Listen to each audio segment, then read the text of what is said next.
My name is, sorry.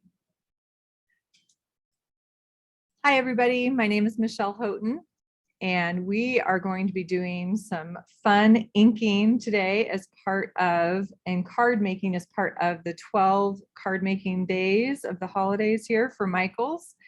Again, my name is Michelle Houghton, and I am doing this in conjunction with the two corporation, which is Copic and Michaels. Obviously, you're here through Michaels. So thanks to both of them for sponsoring the class and getting us going.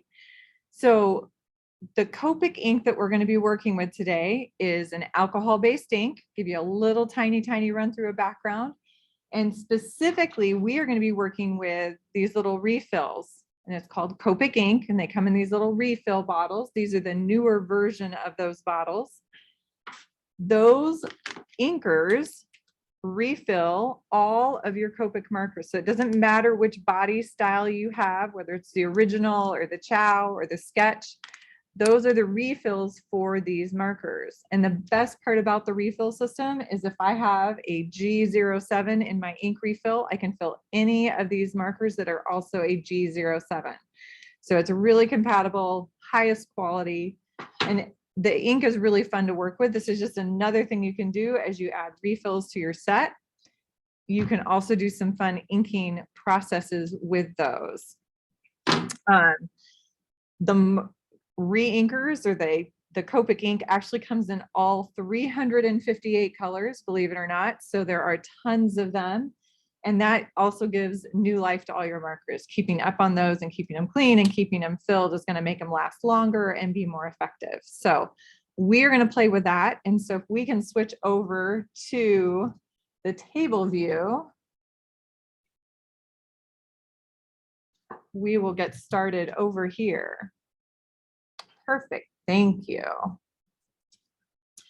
So the paper I am working on is kind of a synthetic or a plastic feeling paper. There's a lot of brands out there. This particular one is Yupo, but you can use actually photo paper, something that has a little bit more of a glossy finish or a feel almost like plastic. That's going to work really well. We need something that's non-porous. So our cardstock that we usually work on, or Bristol with our Copic markers, is not going to be effective for this technique. So I have 2 sheets of this, and I'm going to start with this one. And I'm going to start with some red and some green on this particular sheet. The other thing I have really close by is I have a straw. And this one happens to be bamboo, but you can use whatever you like. But blowing on it isn't as effective as having a straw that's going to help you along. So this particular one is R01, and I'm going to put a little puddle of ink in about 2 or 3 places. I'm doing probably 6 to 8 drops. You can do less amounts. And then immediately coming in and blowing right above those spots. And so it spreads it out. I still have a little more ink at those edges. The next color I'm going to do is a light green. And my goal is to try to fill in a lot of this paper. And this particular green is a G00. And if you don't know this, Copic US puts out a color kind of combination every month of the year. And this is for the December set. When that group comes out, you will see some of those combinations. So I'm going to do one more green, but I'm going to get a little darker. I did some of those lighter colors first because as I add on, red and green are opposite each other on the color wheel. And if I do my red first and then my green, you can kind of see it gets a little muddy because those 2 colors kind of make a brownish color when they're combined, brown or gray. So what I found is doing the greens first. I could do the light red, but if I do my greens all next and then finished with my darkest red, it works really well. So I am doing it in kind of a more specific order for this one. So this time I've got a G03, which isn't a whole lot darker, but it is a little bit. And you don't have to do 3 You can even do some smaller with just 1 or 2 drops of ink.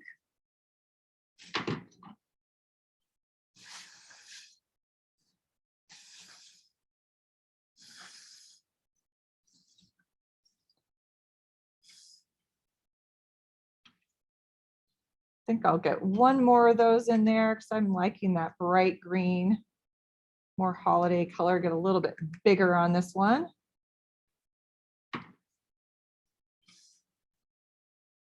There we go. So I've got these fun spiders of ink. Now I'm going to do my dark red, and I'm going to purposefully kind of hold it away from those darker greens. So even if it goes on top of the light green, we're not too bad. This is an R08. Now, if you're familiar with the Copic color groups, the R0s have kind of a little bit of an orange feel to them. They're not like a really bright, vivid red. I mean, it's obviously dark and bright, but there's several of us that feel like the R0s have a little bit of a yellow, almost orangey undertone to them. So if you wanted something more of a bright berry lipstick red, you could go with maybe an R2, like R29 or R27. And those would get you those brighter, more intense colors. I'm gonna put 1 right there in the center.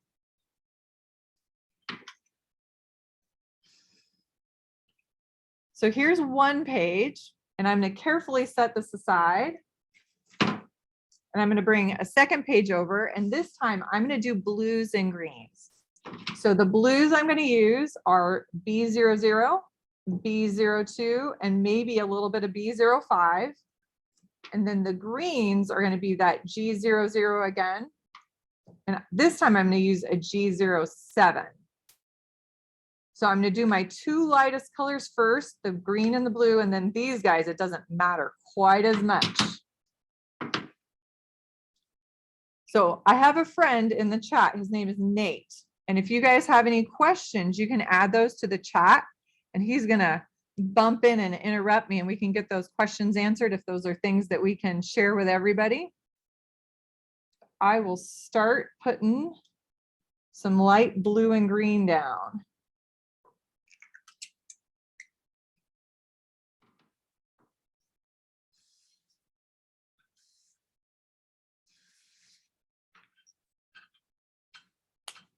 This is a funny class. If you guys have ever taken classes from me before, I typically talk almost the entire time that I'm doing my art.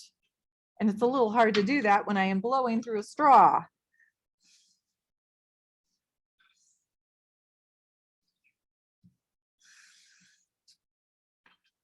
What I like about the blues and greens is that they still are kind of that wintry feel, but because they sit next to each other on the color wheel,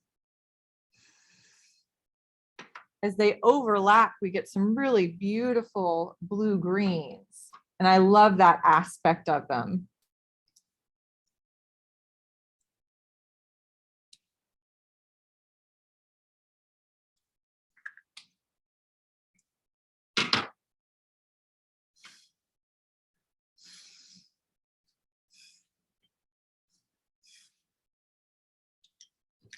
So Lindsay's got a question. What would it look like if you put 2 different colors down and then blue? Oh, like do the blue and the green. Yeah, put a blue and a green down and then blow them together. See how that works. Why don't we try it? We'll put it right on top for that one. So I did the green and then the blue. Oh, that came out nice. It did, because we got that blue kind of at the center a little bit. That's actually really pretty. That kind of auto blends. Mariana's got a question as well. So I think this might be for later on in the lesson or near the end of the lesson. Yeah. Can you show us how to refill the markers with Copic ink? If we have time. All right. So what we're going to run into today is, believe it or not, I am sitting in a high school art classroom at the moment because I am the substitute teacher.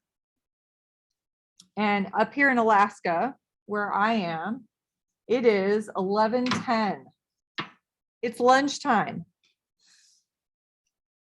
So eventually here, you'll hear some kids wandering in because they either come in for lunch or they're coming into class. So I kind of like this the way it is because eventually I'm going to break this apart. So I'm going to set this one quietly to the side and bring my red one back over. And then our next step is we're going to use some rub-on foil. So this is a gold foil. This particular one is from Michael's, and it's truly just a rub-on. So what I'm going to do is I'm going to set this right on top, and the gold side is facing up. And that's important. It won't work unless you have that gold side facing up. And then I'm going to press pretty hard, and sometimes you can use just your finger. And what I'm hoping for is that a little bit of my ink, because it's done on this kind of non-porous surface, is still a little sticky. And you can either use your finger, you can also bring in a burnishing tool, sometimes a bone folder, or I use the back of a big spoon. And what happens is where it's sticky, it picks up the gold, and we end up in these fun details of all this gold. The red tends to dry a little bit slower, so it does definitely pick up the gold a little bit better. And you could also do one sheet at a time. The trick is that if you put the gold on too fast, it just makes a mess. You end up picking the ink up on the foil sheet instead of putting it down on your paper. So you have to get it so it feels kind of tacky. It's not coming up on your finger necessarily, but it feels a little sticky. All right, so I think I've got, yep, looks like I got, so I've got some gold details kind of weaving in, and mostly it's going to be right at the edges of those little puddles. You can see those. I'm going to bring my blue and green back nice and quick. The beauty of this is that same sheet can be used multiple times. This one has a little more stick that I can already feel, so we'll get some good gold details on there.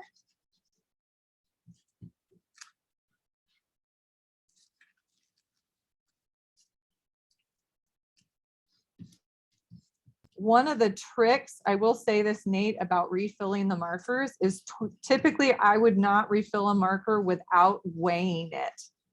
I use a small scale, either a food scale or a jeweler's scale that can measure really small increments. And I measure how much ink is in my marker before I put anything in it. And so it's a little hard to do because of course I don't have that here at school with me today, but we can at least talk it through if we've got time.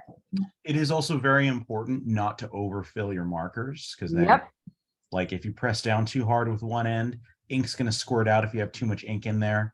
Gets yep, real messy. Like yep, it's fine if it looks like this and you want it to, because you want that like kind of splattery, like kind of abstract feel. But if you're yeah, trying to like color in a character design and then yeah, it's very frustrating. All right, so I've got these two fun sheets with these little pieces of gold, very, very fun. And these are still just barely tacky, but yours might be dry. You might have gotten it to the point where it's not too bad. I actually have two that I did previously, same exact colors. Now I didn't get this really cool blue-green, so maybe I should cut this one apart because that is awfully cool. Let's do this. I'll put that in the mix. The next thing I'm going to do is I'm going to cut these apart. And my goal with this is I'm trying to get some really nice blocks of color. And if I can get them somewhere around like a 3x3 or a 4x3 or anywhere in that mix, that's my goal. So I'm going to bring my paper trimmer over. And the first thing I'm going to do is I'm going to cut off these white edges. because I don't really want a whole lot of white in there. I'd rather it be all that fun, rich color.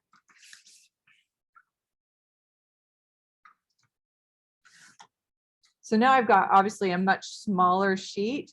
So I could either divide this into kind of 2 bigger blocks with kind of a strip, or I think I can still get, I might still be able to get, let's do, how big Michelle, while you're cutting that, yeah. Mariana's got another question. This one's kind of a more philosophical one. Oh. What is the purpose of making art with the inks alone? What is the purpose of making art with the inks alone? To me, it's really just another way to be creative with your color. It's obviously very abstract. So if you go online, there are a ton of different alcohol ink techniques out there. And this is one really simple one. Our goal with this class today was specifically showing you a way that you could make a bunch of cards really fast and really easy. And so we wanted to show you some fast, really fun processes. Now the markers are amazing. And you guys, if you've watched me teach, that's usually I've got my markers out and I'm coloring in images or coloring in images, an image that I've created myself. But for something like Christmas cards, that is really hard. If you're going to literally do every single one of those to make 50 cards, you have to either really start early or you've got to, really plan ahead or be really, really fast. And I'm a fast colorer, but I'm not that fast. So this is just another way to use your inks if you already have them and get good mileage out of your inks. A lot of people that are crafting and colorers don't necessarily, they might have 1 or 2 markers that need a little refill, but then they've got these full refills and they feel like they're not using the inks to the best of their ability. So that just gives you another option of things to do with your ink. Does that sort of answer the question? It seems like it does. Okay. Seth has a question. Could you do this with watercolor instead of ink?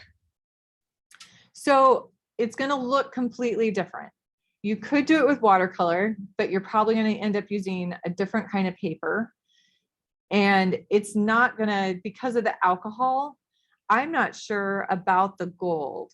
I don't, because the alcohol and the ink that's in a Copic refill and in the Copic markers, because of the way that has that sticky, that ink that's on top of the paper, once the alcohol evaporates, you have the ink left behind.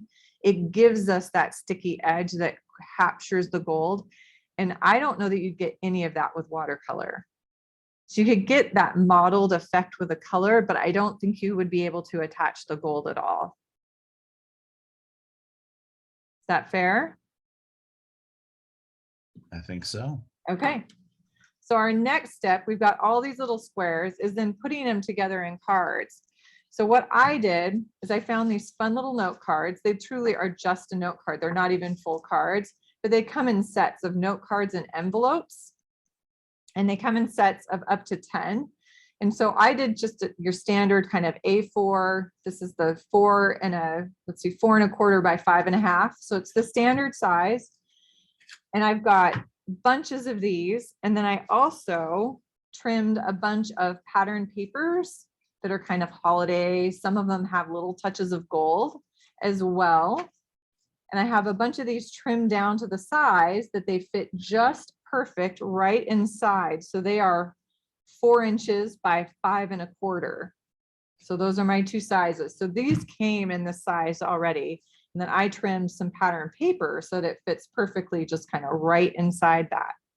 So then for me, the fun part is mixing and matching. So I picked up both white note cards and craft note cards. And then I do fun things like, do I like the look of this particular piece on this blue, on this white? I think I do.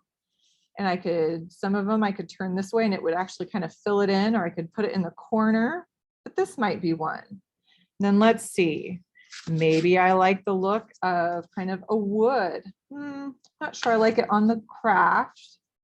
like it better on the white. Maybe.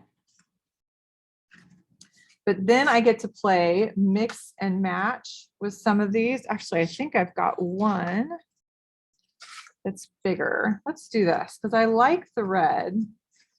I'm going to fill this one. Let's do that. We're going to make that the full size of the note card.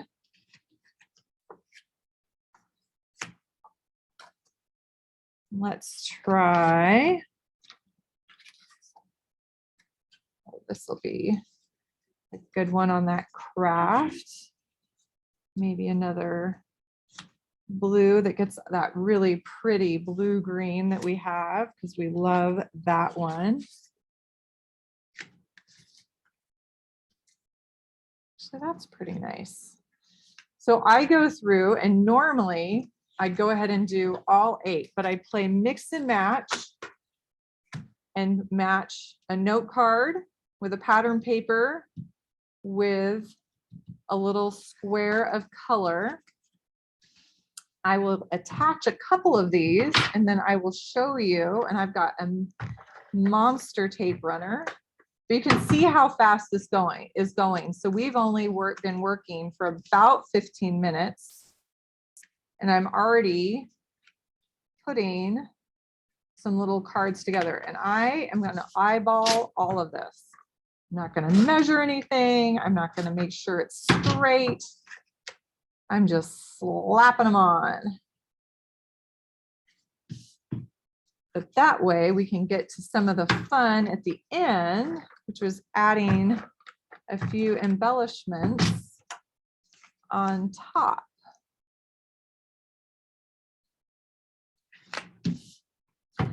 And the other thing, I'm going to give you a couple options along the way. You could add some foam tape or foam squares. I like that, just right in the center too. And so you could pop up that layer. You could add a little ribbon or twine.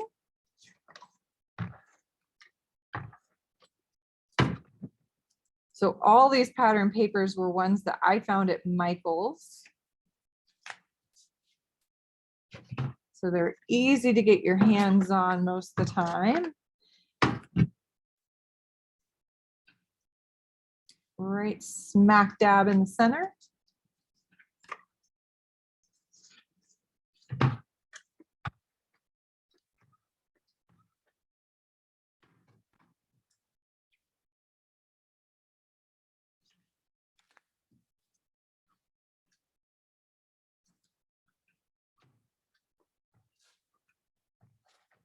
All right. So the last thing, I might even do this one. Let's do this. We're going to do that and turn this one maybe this way. And then what I did is I rated the sticker area and I found all sorts of kind of holiday stickers. Some of them are just sentiments. Some of them were in kind of packets. So there's a couple sets that look like kind of pads of stickers. So I rated the sticker section and then I came back and I decided what kind of matches what. And I think I really like the length of this. So I am going to take one of these long, these are kind of puffy letters, which I love. It says celebrate, which I think works for the holidays, and I'm going to put it kind of overlapping. But I like the gold because it definitely matches and picks up the gold on our little inky area. So I might do that. And then I think, because I've got these guys, which I love, these were part of that set, that stamp or the sticker pad. And I love the fact that we have these ones that are gold on the craft background, because I put this one on a craft note card. So we can add a couple little ones that have both the craft and the gold on them. to kind of finish this one off. And this one I might even fold around the corner. And that would be a finished one. So I'm really keeping these super simple, but it gives you an idea of how quickly, let's see, I'm going to switch. Let's do, I have some that have more of a white. Let's do this. That's really cute. Thank you. Some of these have kind of a white background, and since this one is on that white card base, let's go in. I'm just going to add peace. And this one actually has these fun little gold stars. And find a smattering of those that we can add in. And again, this is going to be up to you. You can add as much or as little as you want.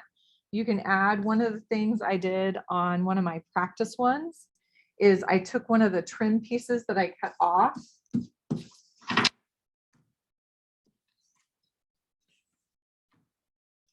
and had a narrow strip and maybe come across the full length, or do a second strip underneath that's narrow.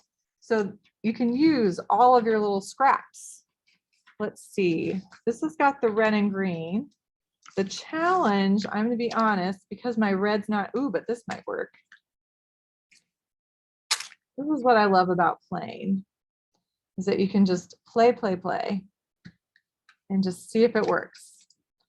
And I am fairly famous for tearing my cards back apart, even after they've been, everything's stuck down, is I'll tear them back apart and redo them as carefully as possible. But yeah, that's just kind of me.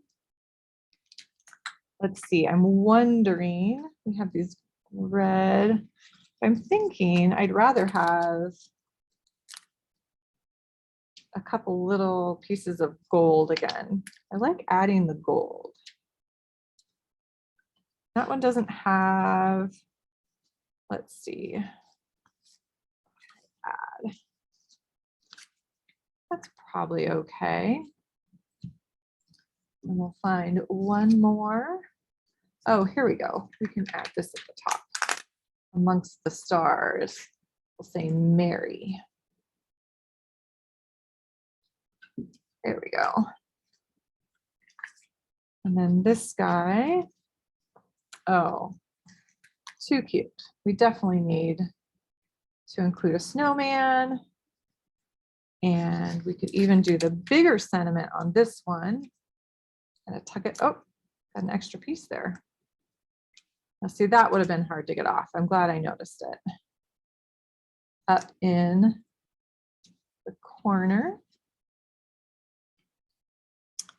And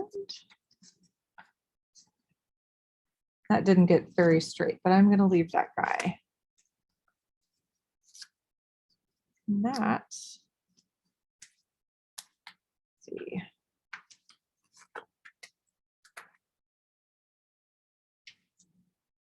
And I think it's kind of fun when I can, and I can't always do it, but if I can overlap the paper and onto that pattern paper, sometimes I like that look because it kind of connects it all together.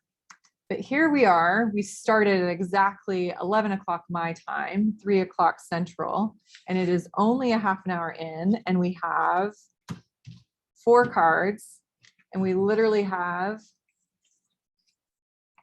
4 more that can be put together. So Nathan, I'm going to ask, were there any other questions? So far, no. It's a quiet group today. I know, right? They're all very attentive. I appreciate that, but you are welcome to ask questions. Yes. So really our plan for today was at least show you guys how to get started and to get these put together, because every time you guys do this, it's going to look a little different. Because I don't know, you guys might have different sticker sets, you might have different pattern paper, but most of all, when you started this project about doing with the ink, these are all going to look completely different. I mean, even mine, every time I do this, completely different. I love the addition of doing the two inks together and blowing. I will tell you that I do have some of these that are disasters that literally just turn out into ink blobs. And then I have to kind of toss that one and start over, but that's okay. It's totally okay. Michelle, we have a technique question from Kat. Okay. Is there a way to varnish alcohol inks without smearing or reactivating the ink? To varnish them. So you can typically use like a water-based like varnish on top of them because the water is not going to reactivate them. It would take something with alcohol. So if you're truly putting like, so from a crafter standpoint, if you've ever used glossy accents or something like that, that's a clear to like add dimension and add that clear layer on top. I've actually done that on top of Copic and it just sits there. It doesn't do anything. So you could do a layer of clear, anything that's water-based, and that's the key, if that makes sense. So you could do almost like a Mod Podge, or you could do the glossy accents. You could do, I'm trying to remember the other brands and they're like escaping my brain at the moment, but as long as it's water-based, and that's the key, you could do that on top to seal stuff in.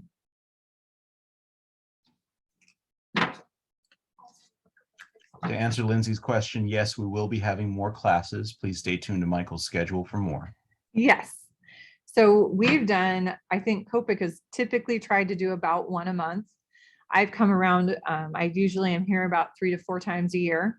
So yes, we definitely will do more Copic classes. We'll do more Copic coloring classes as well. I know we'd asked about refilling, and I would truly tell you there's some great resources online. In fact, I'm going to show you here at the end my YouTube page, and there's a whole tutorial about refilling your markers, and that would be your better resource for that.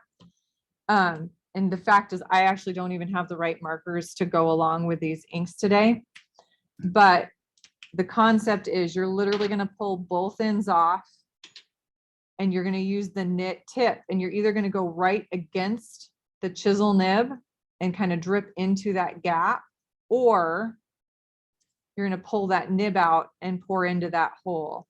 But you really want to know how much you need to add before you start doing that. So weighing your markers is super important. You also really want to make sure to take both lids off. That allows that air to circulate through the marker and kind of pull it into that central core. So that's really important too. But again, if you, I'll pull that over so you guys can see these resources. So we have a list for you guys of all, and I don't think, yeah, I'm not going to be able to enlarge that, but if you need a screenshot of this, this is all of the Copic sites for the Copic US. We would love, Michaels would love if you share your creations with them, and you're going to hashtag that, make it with Michaels. And then this is all of mine. And I apologize that they're all not as uniform as Copic. They did a really nice job with that, but I'll tell you the couple that Thank you very much. Yeah. It would encourage you to, if you're interested, my blog is scrapweaver.com. The YouTube is Copic in the Craft Room. And if you get even to my blog, you can get to all of these other things. So these are great resources if you want to do a screenshot of that. Those are all the places you can find me. I do some online teaching. I actually have my own classroom and teach some classes, but I also have free materials coming out most weeks on my YouTube channel. So, but we just want to thank everybody so much. Thank you, Michaels. Thank you, Nate, for fielding the questions out there again today. Certainly. Actually, 2 questions real quick before we wrap up. Andrew needs to know, is it possible to use a printer once the ink is cured properly? Ooh, on top of the Copic. So I have never tried to run it through. I would assume yes, because most of those inkjet printers are water soluble. So yeah, I'm going to assume yes. I have not tried it. That's not one I've tried. And last one right here. Lynn wants to know, can you tell me what the tape dispenser you used is and where it's available? Because that was a chonker. I know. So this is, oh my God. I know, it's huge. So I got this several years ago. It's a Scotch brand. I find the refills at Michael's. So my guess is you can still get the gun there. It is literally if I can open it, mine is sticky because I've literally had this for years. The rolls of tape come on these big rolls, and then you use it up, it goes over to the other side, and then you literally pull the whole thing out and chunk a new one in. To answer your question, Kelly, it only takes a little bit to dry Copic ink. Copic ink has been described by one of our artists as high-speed watercolors. Yep, super fast. The alcohol evaporates. The reason I put it on that, we're working today on that non-porous, is in order to keep it wet a little bit longer so we can add the gold. Because otherwise, if you put it on paper, it dries almost immediately. Yep. All right, I think that's it. Thank you, everybody. Awesome. Thanks, everybody, for coming. All right, have a good one. Take care.